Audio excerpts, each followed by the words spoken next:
नमस्कार, मैं हूं मोनिका जायसवाल और आप देख रहे हैं इंडिया न्यूज बुलेटिन की शुरुआत बड़ी खबर के साथ। इस वक्त की बड़ी और अहम जानकारी आपको बता दें। इस वक्त की बड़ी खबर, इंद्राज गुर्जर के बाद अब पीआर मीणा ने सीएम अशोक गहलोत की तारीफ की है।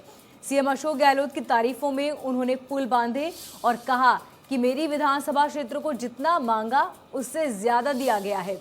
इसी के साथ गहलोत ने बेहतरीन कोरोना मैनेजमेंट भी किया, ये कहना है मीणा का।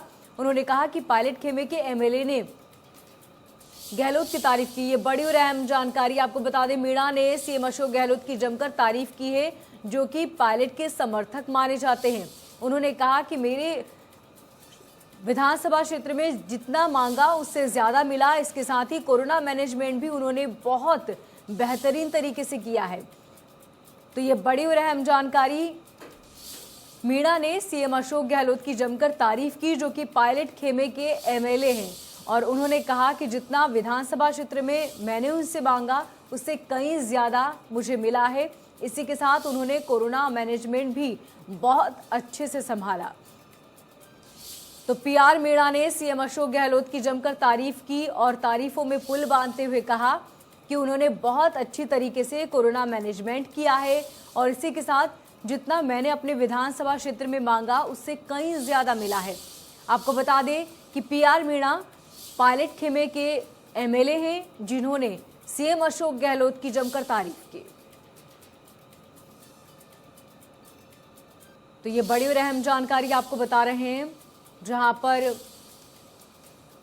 पीआर मीणा ने सीएम अशोक गहलोत की तारीफ की। आपको बता दें, इससे पहले भी इंद्राज गुर्जर ने सीएम अशोक गहलोत की तारीफ की थी और कहा था कि उन्होंने अपने पिता के आदर्शों पर चलते हुए बहुत अच्छा काम किया। ये उनके पिता के संस्कार ही हैं कि आज सीएम अशोक गहलोत बेहतरीन तरीके से राजस्थान में काम कर रहे हैं। जिसके बाद अब पायलट खेमे के एमएलए ने सीएम अशोक गहलोत की तारीफ की और कहा कि उन्होंने बहुत अच्छी तरीके से कोरोना मैनेजमेंट किया है और इसी के साथ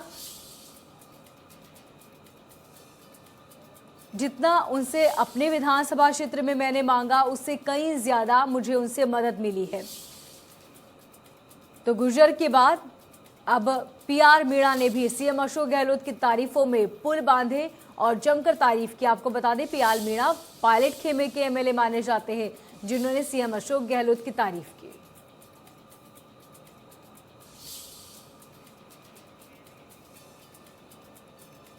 और इसका और ज्यादा जानकारी के लिए हमारे अजीत मेंदोला,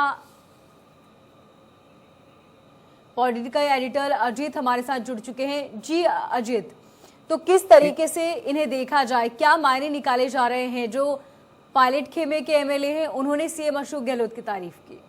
नहीं, बिल्कुल निश्चित तौर पर इसका एक बड़ा मैसेज जाएगा कि मुख्यमंत्री अशोक गहलोत जो है बराबर जो अपने विधायक हैं उनसे संपर्क कर रहे हैं। उन नाराज विधायकों की जिन्होंने पिछली बार जो भी गलतियां करी, जो भी नाराजगी जताई या दूसरे खेमे, हालांकि मैं खेमाबंदी नहीं कहूंगा, लेकिन हाँ इतना जरूर है कि वो दूसरे खेमे में लोग जैसे कहा जा रहा चले गए थे, लेकिन अब वो धीरे धीरे वापसी कर रहे हैं और मुख्यमंत्री गहलोत उनकी जो भी परेशानियां हैं उनको सुन रहे हैं, उनका निराकरण कर रहे हैं। यही वजह है कि सबसे पहले जो इंद्राज एमएलए से गुजर, उन्होंने बहुत जम के तारीफ करी थी। उन्होंने कहा था कि मेरे इलाके में जो भी डेवलपमेंट हो रहा है उसके लिए कोई भी पैसे में रुकावट नहीं आ रही है और पूरा काम जम के हो रहा है।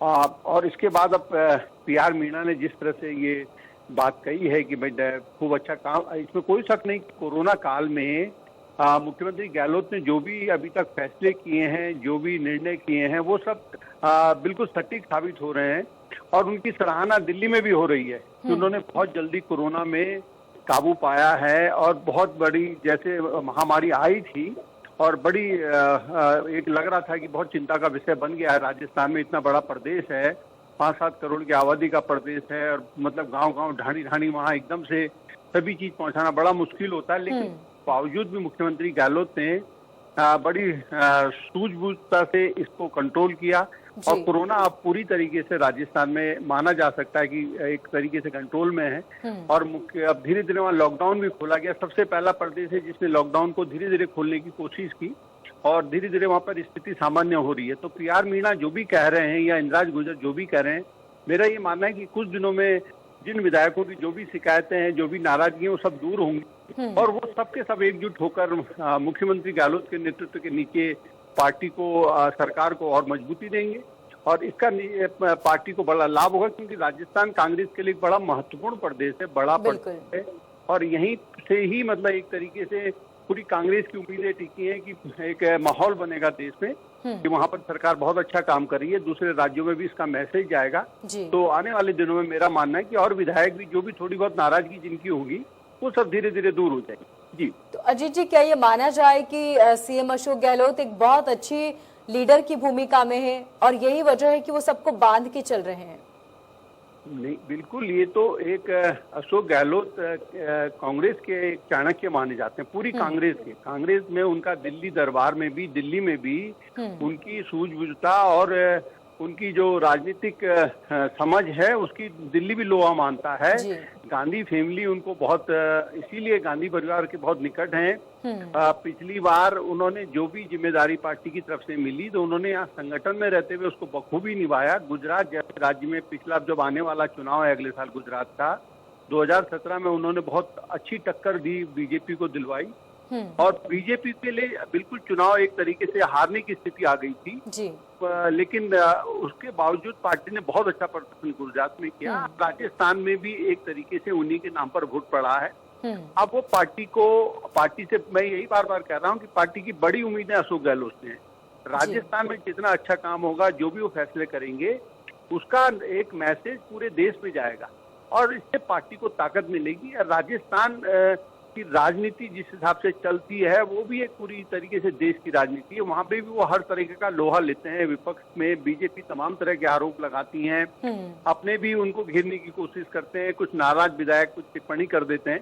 हालांकि पिछले साल जो घटनाक्रम घटा था जून जुलाई में, अब उसके बाद स्थिति काफी सुधरी है, कंट्रोल में है। सचिन पायलट भी भले ही समय समय पर वो ऐसा कोई काम नहीं कर रहे हैं जिससे कि ये मैसेज आए कि भाई पार्टी में टकराव है, लेकिन कुछ विधायक बोल देते हैं बीच में।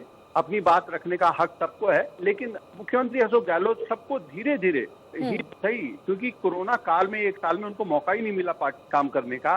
वो किसकी सुनवाई करते, किसकी नहीं करते, क्योंकि कोरोना पहली प्राथमिकता हो गई थी कि उसको निपटा जाए। उन्होंने बखूबी से उसको निपटा है और मेरा मानना है आने वाले दिन में स्थिति जैसी कोरोना से सामान्य होगी तो जो भी राजनीतिक नियुक्तियां हैं, लोगों का जो भी कैबिनेट में रिसफल है, जो भी है, वो सब लोगों को एडजस्ट करने की कोशिश करेंगे। जी अजीत जी, तमाम जानकारी के लिए आपका बहुत शुक्रिया।